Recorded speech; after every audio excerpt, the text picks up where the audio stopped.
welcome to the Mercury Astrology podcast. My name is Rosalie. I am a professional occultist, astrologer, and body piercer. I have they, them pronouns, and I have a Virgo sun and Mercury with a Sagittarius moon and Aquarius rising. And I am Bren. I also use they, them pronouns, and I am also a professional astrologer and tarot/card reader and pole dance instructor. Throw that in there. And I have, a Pisces sun, Aries moon and rising, and an Aquarius Mercury. Oh yeah. So here at the Mercury Astrology podcast, we essentially take what we talk about at the Denver Astrology Group meetup and just reshare that information to make it a little bit more accessible to those who are not local to the Denver area. And this month we have a very special little side tangent that we get to go on. Oh yeah, because the topic of our meetup this week was the retrogrades. So we are currently experiencing not only a Mercury retrograde, but a Venus retrograde. And additionally, we are on the post-retrograde shadow of Mars. So on Saturday, right after we had our astrology meetup for this, topic, that was the same day that Mercury exactly stationed retrograde at 9 degrees Aries. I knew our meetup went a little too well. Yeah, it was just too perfect. And also it's eclipse season, so, stuff's happening. But that is my ascendant, right? 9 degrees of Aries. And what so happens right after this meetup, Rosalie and I are driving to another event, and I get T-boned. Right in front of me. Yeah. Literally in slow motion. It was crazy. I kid you not. They're going straight on a green through an intersection, and oncoming traffic was also in a green going straight, but they turned left and just slant, and they both hesitated for a second. And then Bren was like, I'm in the right of way, I'm gonna keep going, and you kind of see the lights slip from Bren's eyes. Because as this guy continues also going, and just floors it into Bren in the side of Bren's fucking vehicle. Blackberry, rest in peace. Mm-hmm. So anyway, so glad that you're safe and that you're alive. I was so grateful for that, Rosalie. My hero right here, and Claire. Claire was also there. Also was in clutch. Yeah, Claire saw us on the side of the road and was like, nobody else has those car stickers besides yours. Because I was blocking the intersection because I was right behind them. But they. Oh, you're not allowed to park here, by the way. Oh, there are all these people yelling at Rosalie. You're not allowed to park there. It's no fucking shit. There's an accident, bro. I was like, if my car was not in the middle, you would see that you get a bumper and a smashed car in the intersection with debris everywhere. I was just blocking the vision of that, or the view of that. So I got to scream at people, Denverites in the street. So that was fun. That helped me with my rage and my yeah. Because I was holding a blanket around you, we're just trying to call the cops. Which, thank you for that. I don't know. I was kind of in shock when that all happened. So I'm really grateful you were there. But anyway, Mercury does rule cars. And it's just so crazy that the day that it was just so literal. Such a fabulous Mercury retrograde on your story. Ascendant too, yeah. Right on my ascendant. And so additionally, now through this retrograde cycle, I'm going to have to figure out what to do with my vehicle, what to do with insurance, all those kinds of things. So very Mercury definitely going to have to revisit that night a shit ton over the next couple of weeks. Yeah. So. And it was 10 degrees away from my Saturn, so not super, super close to anything personal, but this is my third house, so it's also short distance travels and cars. Yeah, I didn't put that together until now. Yeah. Because I was like... Well, and also Jupiter's... But I feel the Saturn part of it is just I had to watch it and witness it and be the kind of No, Clay was in clutch, but I feel I also made a joke that night that I was like, oh, the two Saturnian risings, of course, are the ones that are going to stabilize, fix the situation, crisis control. The Martian was in the accident itself. 100%. But yeah, a fun little literal Mercury retrograde story on the day that Mercury stationed retrograde and on the day sequentially of our last meetup, which was about retrogrades. Yeah, so crazy how that happens, isn't it? I love when the astrologies, even when it's not bad. Well, it's astrology good. Yeah. It's astrology good when the astrologies doesn't mean that your life is good. And I'm alive and I'm not injured, so and that's all that matters. That really is. Literally the first thing that I did was I threw my car in park. I fucking threw my hazards on. I ran out of my car and I just I was kind of in shock, so I like Oh yeah, slow you were walk so ran. worried. When I didn't realize was, how like, serious shaking. it was until I saw your face. I was like, dude, I'm fine. I've seen too many Final Destination movies. I was like, does Bren have legs? I will never know. You look fine now, but what if I approach this car and look down and you're just like decapitated or something? No. That's what I was so afraid of. But you were fine. Yeah, thank you so much. Of course. I'm so grateful. Thanks for Blackberry too. Mm-hmm. Protected my ass. Anywho, get into what we discussed specifically at the Denver Astrology Group meetup, we spent a lot of time going over what a retrograde was. We had a lot of newer faces and newer people in astrology, which was really nice. We did get a little feedback at the end too that was like, it went over my head, but I still thoroughly enjoyed it and you still made it accessible. Like, I feel like it was a lot to take in all at once, but it was well broken down to where like we spent extra time on things and just really like went into things. Yeah. So we're gonna just like talk about like what even is a retrograde, because a lot of people who came to our meetup, you know, are very new. So we want to break this down for you as well. So basically, a retrograde is when a planet appears to be going backwards from Earth's perspective. So it's not actually going backwards. It's just a phenomenon that we experience because we are rotating in line with these planets. And as we do that, we'll like get into weird, it's kind of like when you're driving a car and you're just like, that car just came out of fucking nowhere. Like, where did that even come from? And usually it's because people are recklessly driving and being assholes. But like, sometimes it's literally just because your line of vision was blocked or distorted in some sort of way. And there's nothing wrong with retrogrades in any shape or form. It's just you did a lot of re-words, like rethinking, revitalizing, revisiting, reevaluating. And just resting too, like relaxation, trying to slow down. Because retrogrades literally they come to a point, the planet itself comes to a point where it appears to be stationed like at a degree for a certain amount of time, stopped basically, and then it moves backwards, then it stops again, moves again. So reevaluating for sure. Yeah, just quick disclaimer though, all movement that we talk about with these planets going backwards is an apparent movement. So just keep that in mind going forward in this podcast. Yeah. So, and a lot of people express concerns during retrogrades, especially as us astrologers, they'll say like, I have a retrograde planet in my natal chart. Like, is that bad? Does it mean that things are wrong or whatever? It's like, no, it's just like a certain distinguishing characteristic of the energy. Yeah. It just, how is that energy acting? Because when a planet is going direct and moving through the zodiac, it is experiencing that sign or that degree in that sign for the first time in that cycle for that planet, which depending on the planet, for like Mars, for example, it's 2.5 years ish. So Mars hasn't been in Cancer in like 2.5 years. And now it's like spending so much extra time in Cancer. And that's just all retrogrades are kind of talking about and discussing, is just when a planet kind of like spends some extra time and covers the same degrees of the zodiac 3 times. So instead of just pioneering through the zodiac and entering new territory constantly and like shifting and moving, it's like stopping, turning around, and revisiting that territory and going a little bit more inwards as opposed to like outward directed in your experiences and in your emotions and in your lived events. Yeah, absolutely. So are we done with this slide? Yeah, just essentially, retrogrades are inclined towards reflection, interpersonal kind of ideologies when that planet kind of like just revisits the internal side of expression as opposed to external side of expression. And then depending on what sign in the zodiac and where that's hitting in your natal chart, that's going to affect everybody else differently and stuff like that. And which planets, yeah. So we have this little image that I stole from Chris Brennan. So if you are watching the video version, you can look at the screen now. It is essentially just showing the actual movement that we were discussing.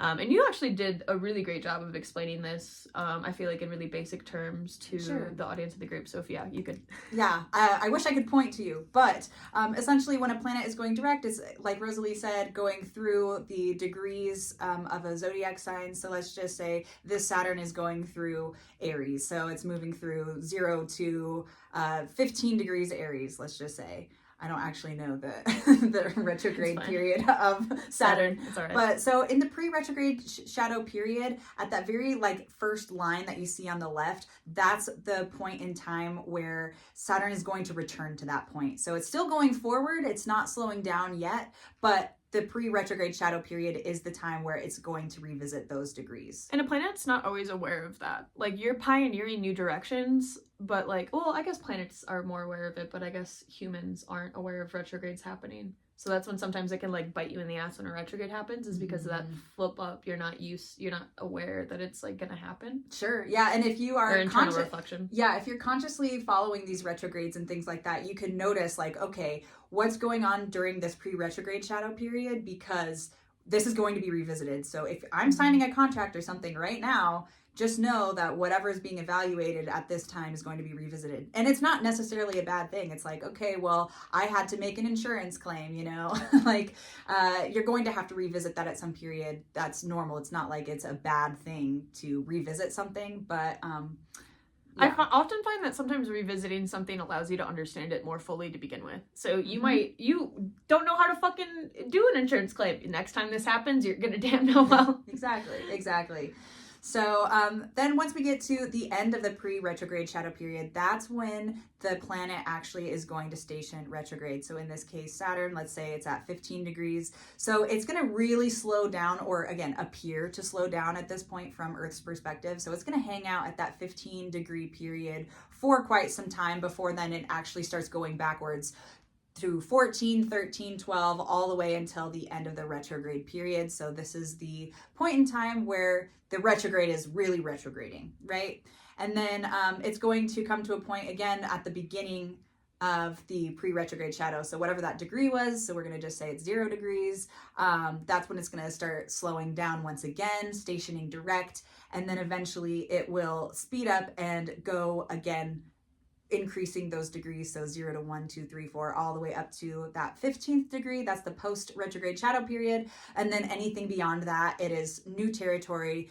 The planet is completely direct and moving forward. The whole retrograde cycle is over at that point. So one last thing that I wanted to say about this slide before I move on. Anything in like a shadow period, that planet is moving slower than it normally moves. And when it's out of that shadow period, it's like back up to its normal speed. So this is just a slight abnormality or a blip in planetary alignment. Well, not really slight, because Mercury spends, what, a third of the year being retrograde? Yeah.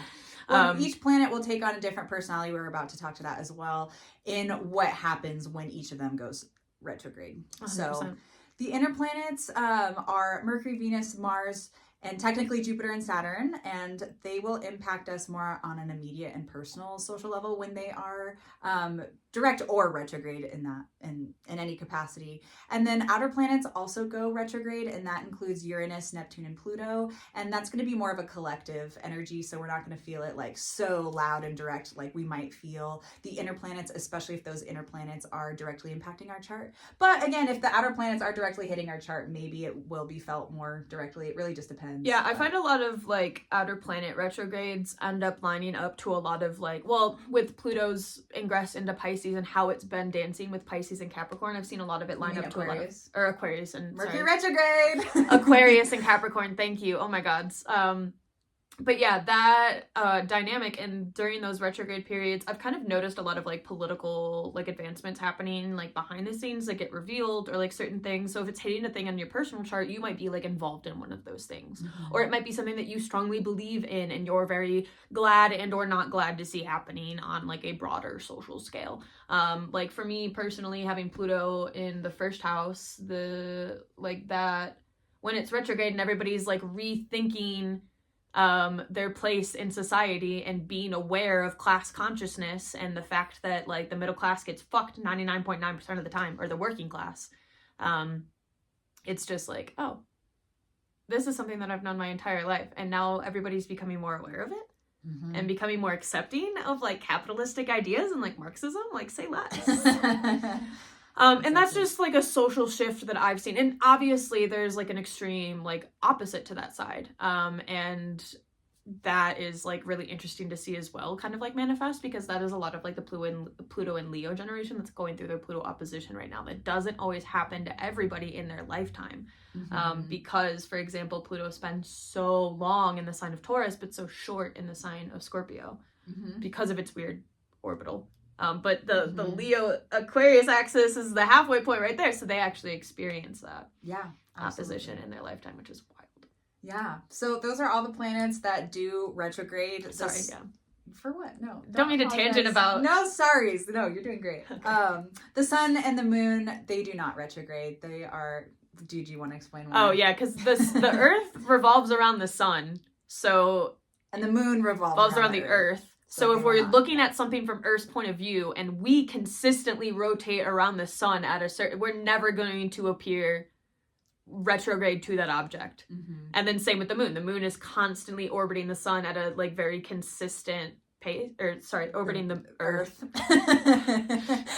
It's Mercury up to his antics today. Yeah. And I natally have a Mercury stationary in my chart, but it's stationing direct, so I often just misspeak on things. But then things like the nodes will, because they're mathematical calculations and mathematical points between the Earth and the sun and the moon, they actually appear moving retrograde most of the time.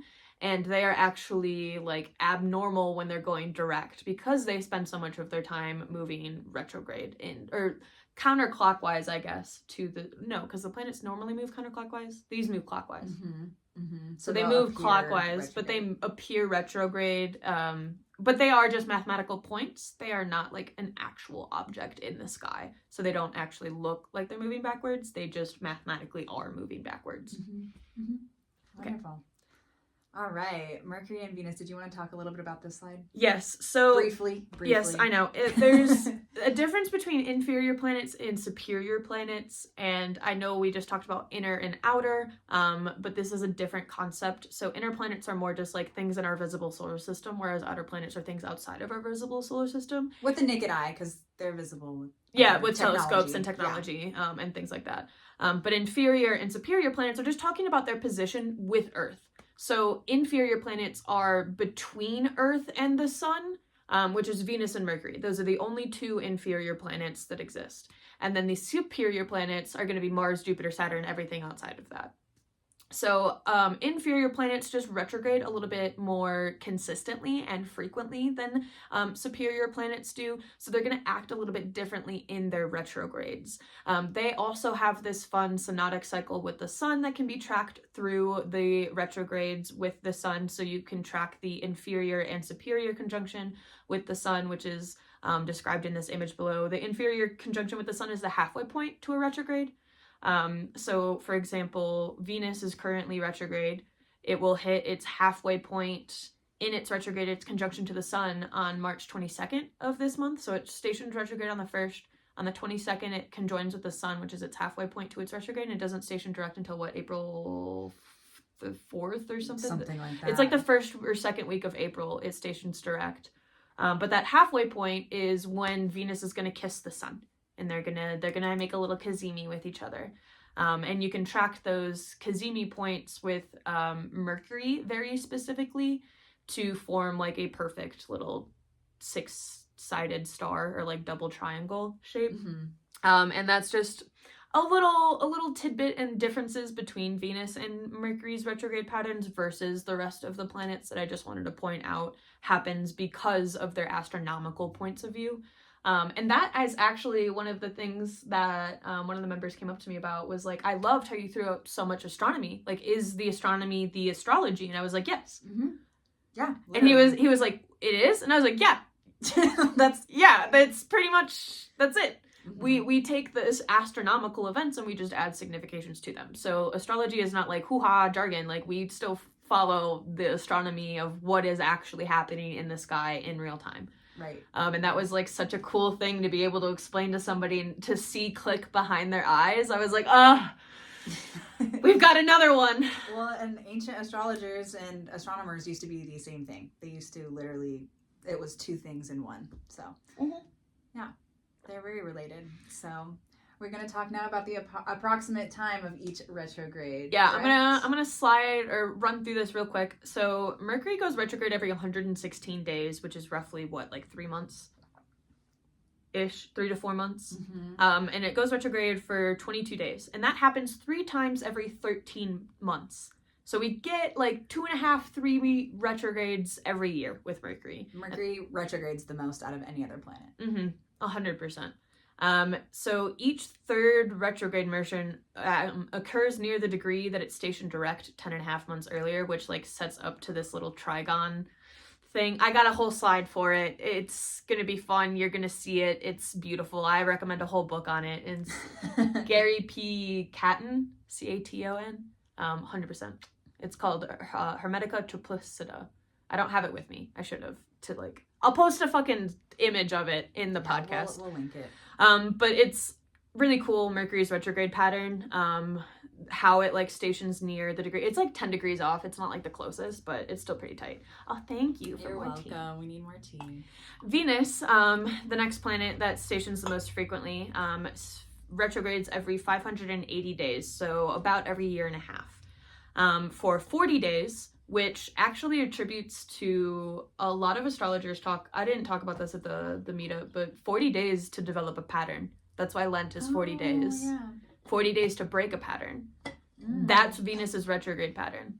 So everybody realizing and recognizing their toxic patterns in there. I had somebody come into the tattoo shop. She was getting a tattoo from one of our artists, and she was complaining about her like toxic fucking relationship the entire time, and it's been a back and forth for so long, and now is her final like release, letting go, like setting standards. And I was like, Venus retrograde shit, let's go. Because Venus again is the planet of love, relationships, money, finances. So whenever we're experiencing a Venus retrograde, those are the topics that are going to be revisited. And just to reiterate, for Mercury, that is communication, our thoughts, cars, like we were talking earlier, those kinds of things will be the topic of Mercury retrogrades, especially revisiting, thought and communication. Your processing unit, literally saying the wrong thing, even though your brain knows that you're talking about the earth and being the thing that the moon revolves around, but you say sun anyway. That's, Well, and Mercury retrogrades are often a time of like technology, like acting up. There's issues with like maybe uploading a video online or something like that. So if you pay attention to these cycles,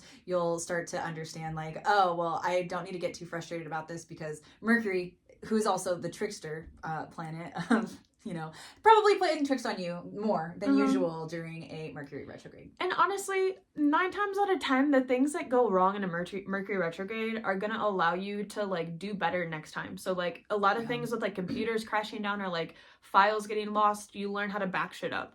You learn how to save files like more frequently so that you always have like a constant like save file or things like that. If you're like playing a game for 18 hours and you don't save it and you lose all of your progress in this super technical difficult game, you're gonna like scream at yourself for it, but you're only gonna do that once. You're not gonna do it the second time. Well, But this is how you can use retrogrades, and we'll talk about this a little bit later too, but they're not always a bad thing. You can use them to your advantage. They are learning opportunities and empowering opportunities if you choose to view it that way. And then last thing I want to say on Venus's retrograde cycle is that it retrogrades in the same spot of the zodiac. Well, it's 2 degrees off and 2 days off, but pretty consistently every 8 years. So the Aries Venus retrograde that we're experiencing now happened 8 years ago as well. So look back into your life to the 8, 16, etc. Kind of retrograde segments of that time period to be like, oh, what was happening in my life then, and how is that affecting now? What are the same themes? What are the same recollections? And then you can prepare for the next 8-year cycle of Venus. And that's what makes Venus's retrograde pattern be like this beautiful little 5-pointed flower. It's the most reliable retrograde pattern, you would say? Yeah. So either Venus or Mercury. That's because they're the inner planets, because they do it so like consistently and frequently from our point of view on Earth. Fabulous. And then Mars is really chaotic and weird. I also have it. Mars looks pretty, but if you like kept drawing Mars's thing, it would just be a mess and just chaotic after a while. Because it's every 780 days for about 60 to 80 days depending, and it's only retrograde about 9% of its time through its cycle. And then Jupiter is about every year, we'll say. A little bit more than a year, but it goes retrograde for about 4 months, or about 30% of its time through the zodiac cycle. Saturn is also about 30% of the time, 36%, so a little bit more, and is retrograde for about 4.5 months. Uranus is retrograde for about 5 months out of the year, for 41% of its time through the zodiac. Neptune has about 43% of its time through the zodiac being filled up with retrogrades for about also 5.5 months. And then Pluto is 5 to 6 months depending, because its retrograde is so weird. It's orbital. All the planets orbit the sun like this on like one plane, and then there's Pluto going weird and sideways. Ooh, cheers to that. Cheers to that. But that irregularity, I think, is important for Pluto's significations, but that's a whole tangent in and itself.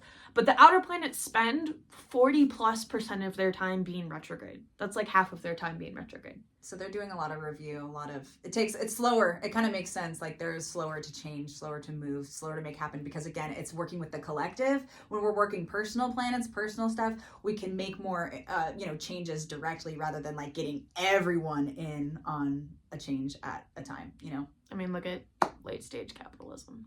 So. We could definitely look into that.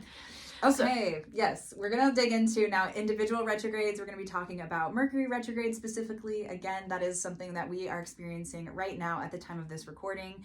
And as we said earlier, it is the planet of communication, thought processes, short distance travel, lots of other stuff too, but just some keywords for our newbies out there. And so again, these topics during a retrograde are going to be reviewed.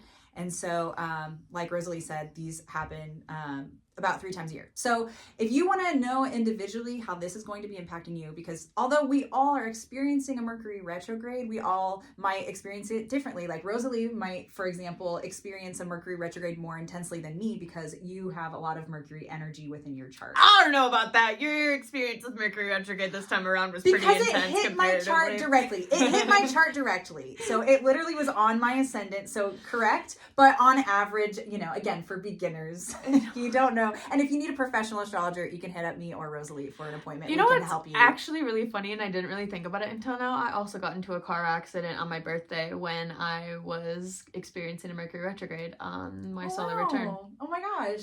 Well, happy birthday to you. That was like 2 years ago, though. Yeah, that's so interesting. What retrograde was it? What sign was it in? It was Virgo. Virgo, which is your sun. Yeah, and your it was on my Mercury. That's what I'm saying. There we go. So anyway. But it was my 8th house, and I didn't do shit about it, and I still have the damage on my car from it, because somebody just rear-ended me on the highway. Damn. And I just kind of left it.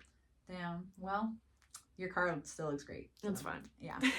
But so yeah, anyway, additionally, if you're a very mercurial person, so if you have a lot of Virgo or Gemini placements, you might feel impacted by Mercury retrogrades more. Or if you, again, like are experiencing, like I did, a Mercury retrograde right over your planets or angles, you might experience this more directly yourself. The angles are always prominent points in astrology. So they're always like, when a transit happens on the angles, just like a slap of that transit into your face. Yeah, I felt that air. Sorry.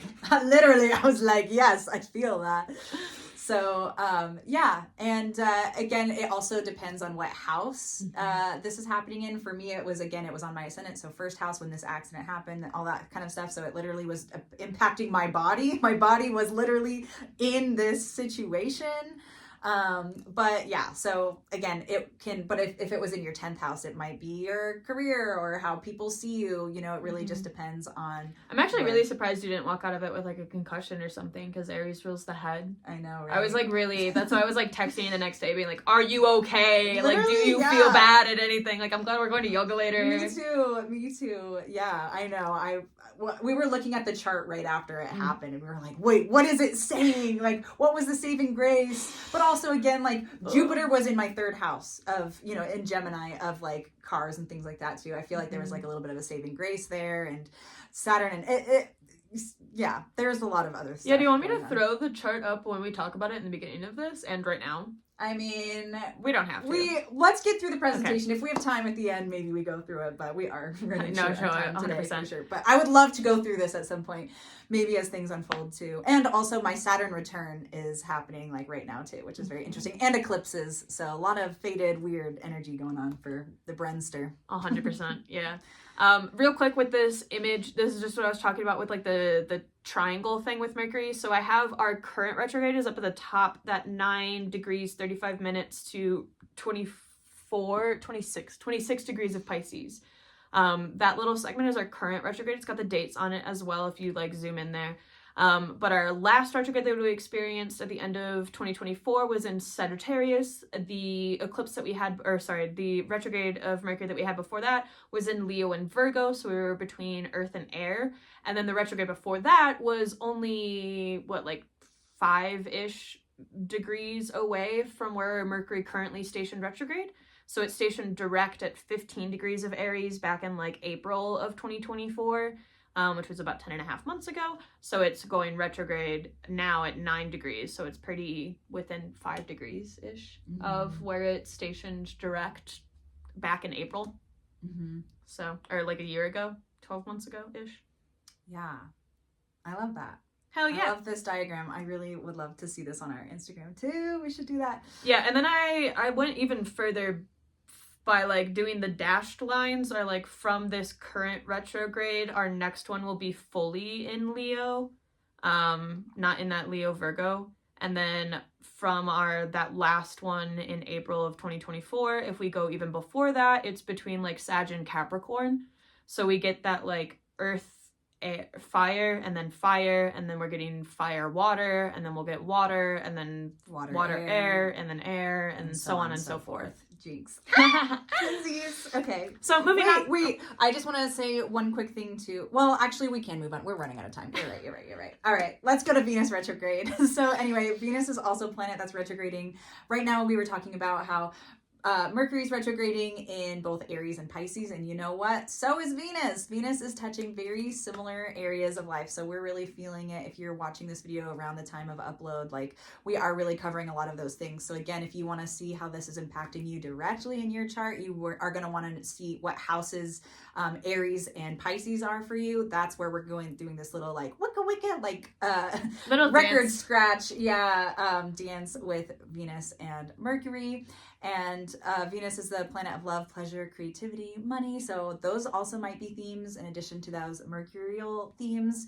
And as we said, the frequency of Venus retrogrades are approximately every 18 months. And the last one that we had was between July and September of 2023 in Leo. And I did tell our meetup, like, the big thing that was happening around that time was the Barbie movie came out. So there was a lot of like Venusian themes and feelings and expression that was coming out. Venus also rules women. So a lot of femininity was coming out. Again, Barbie, like someone with like a toy with fabulous hair, Leo energy, you know. So if you want to revisit that and see how you're experiencing that might give you some clues as well to how you're experiencing this Venus retrograde. Because it's in a nice trine with another fire sign, 100%. It's a little bit more recent than 8 years ago. You don't have to like scroll back into your memory archives for it.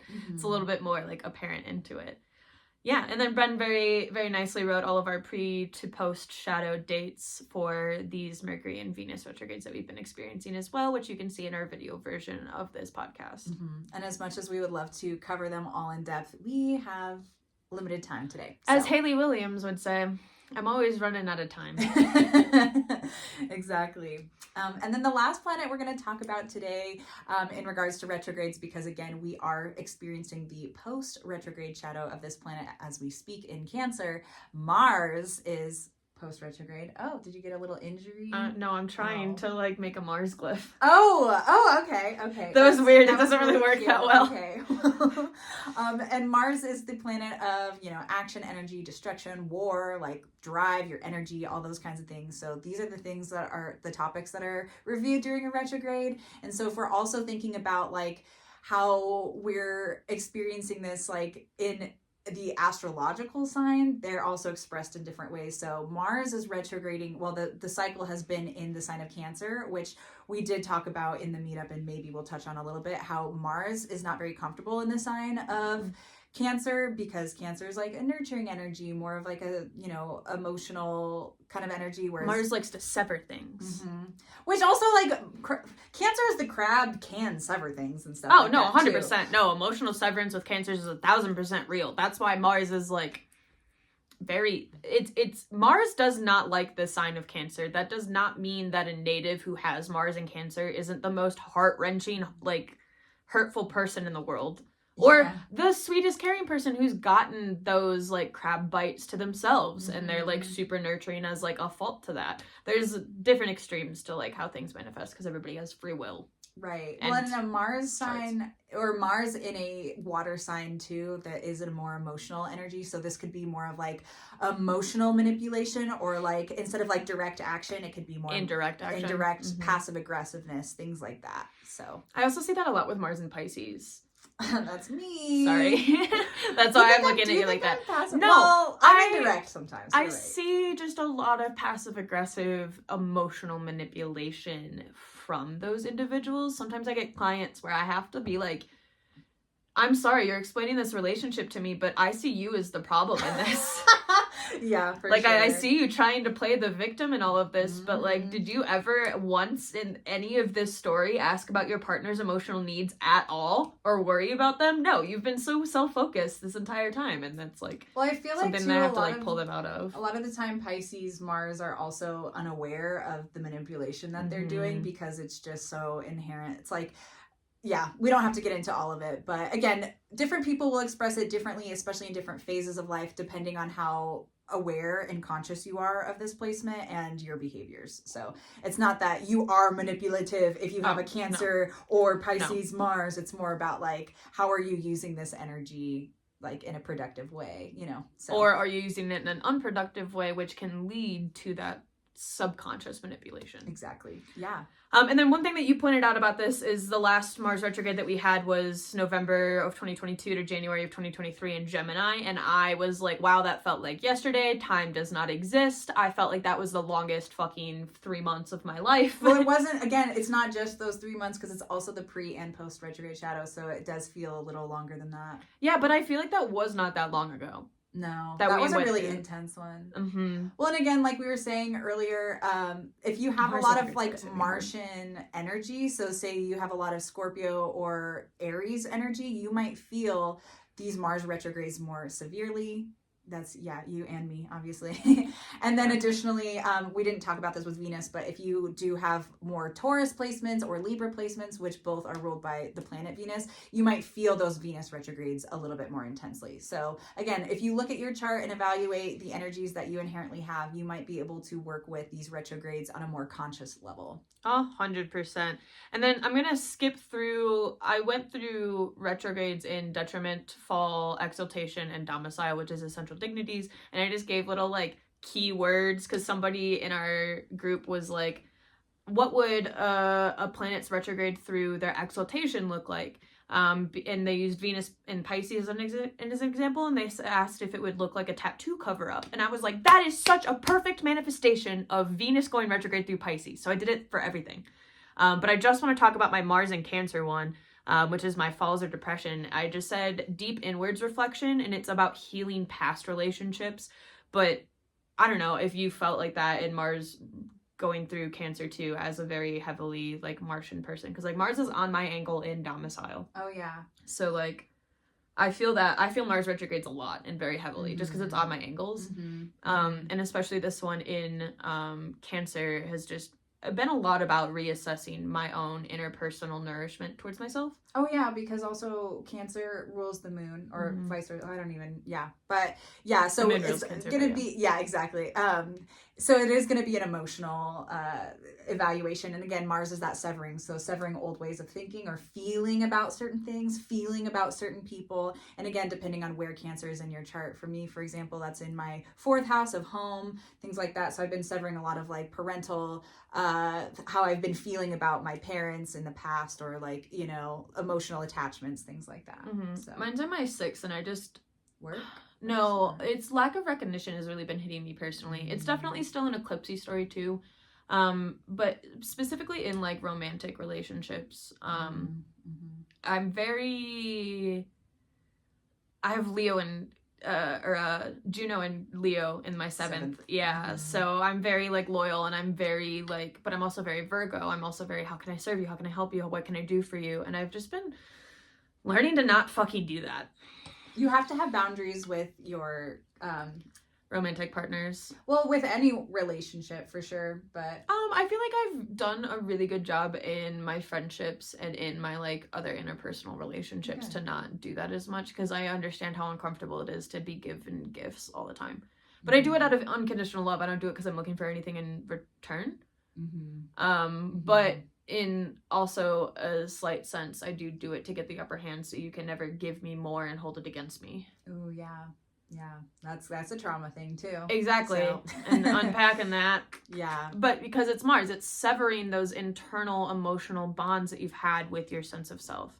So when talking about coping with these retrogrades, Bren brought up amazing points of the differences between like what a transiting retrograde looks like versus like your natal retrogrades and how you live with them. So I'll let you. Yeah, I would love to talk about that. So all of us are going to be experiencing the transit retrograde. So ways that we can cope with this and use it again to our advantage rather than just saying like, woe is me, why is this happening to me, whatever. It's about really having conscious evaluation of how it's impacting you directly, how it might be even impacting the people around you.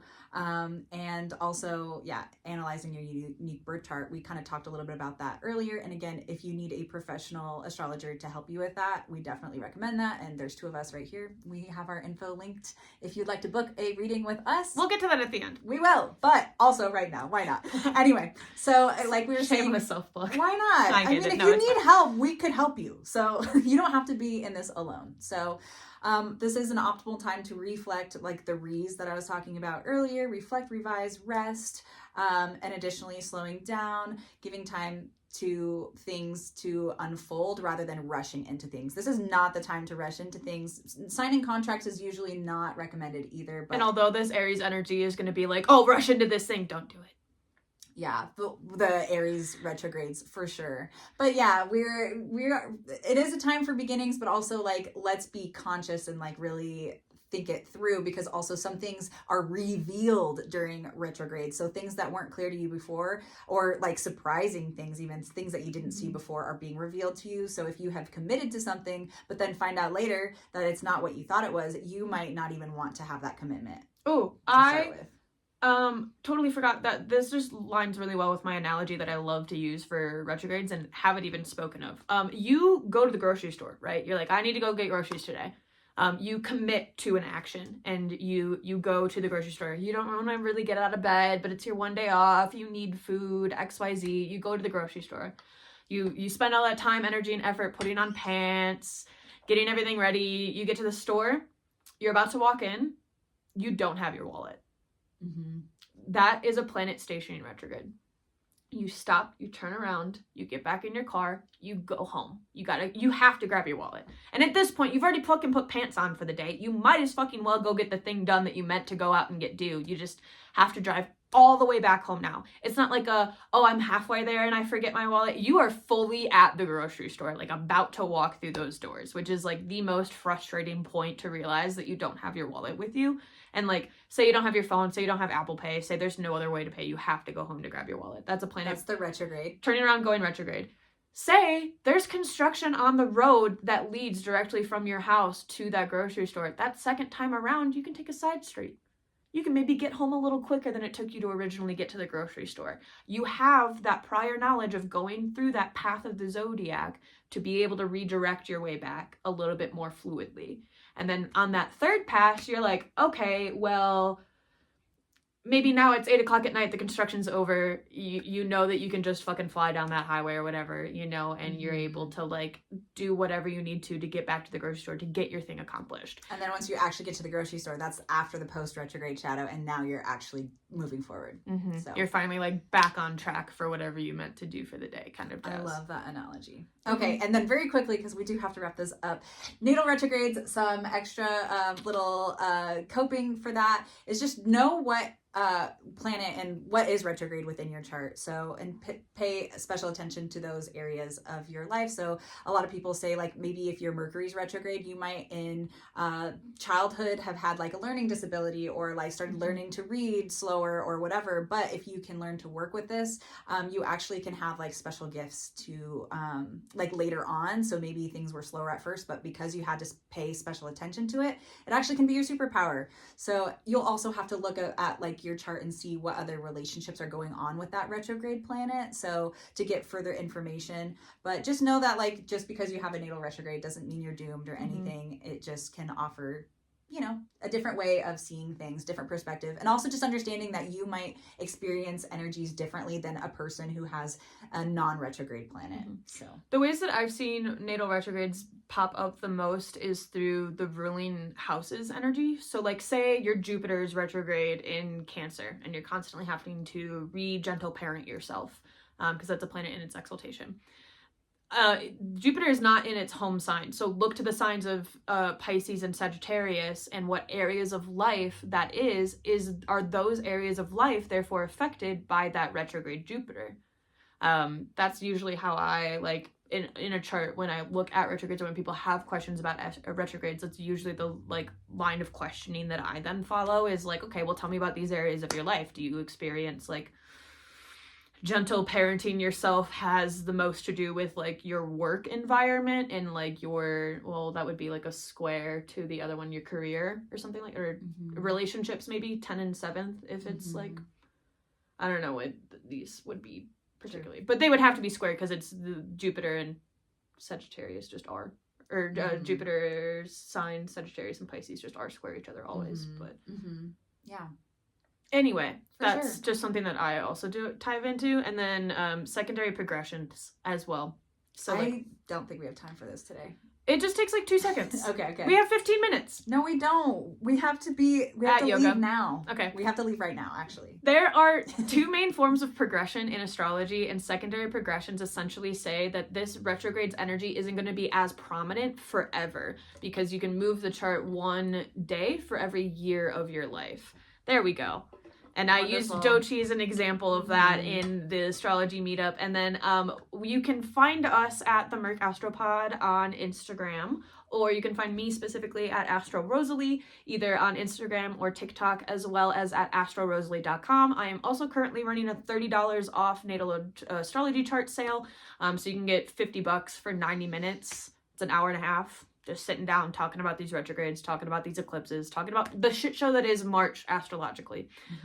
Yeah. And so if you do have any additional questions about any of these, this presentation, any of our other podcasts, anything like that, please, yes, as Rosalie said, reach out to us on mercastropod@gmail.com or on our Instagram at mercastropod. I was going to say I did not talk about our Gmail. Yes, you can email Bren. Yeah.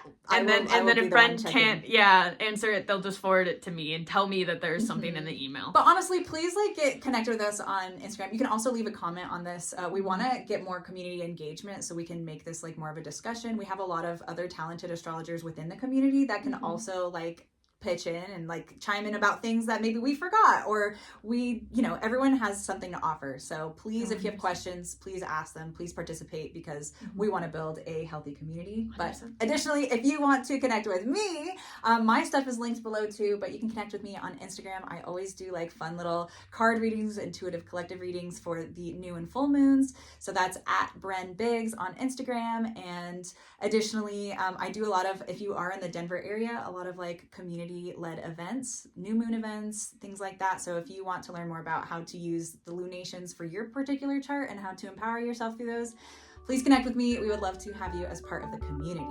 And we're all glad and safe that Bren is alive. I am too. And oh my breathing. God. Yes. I'll keep you updated on the car. Okay. Yeah. And we will see you guys next time. Bye. Bye.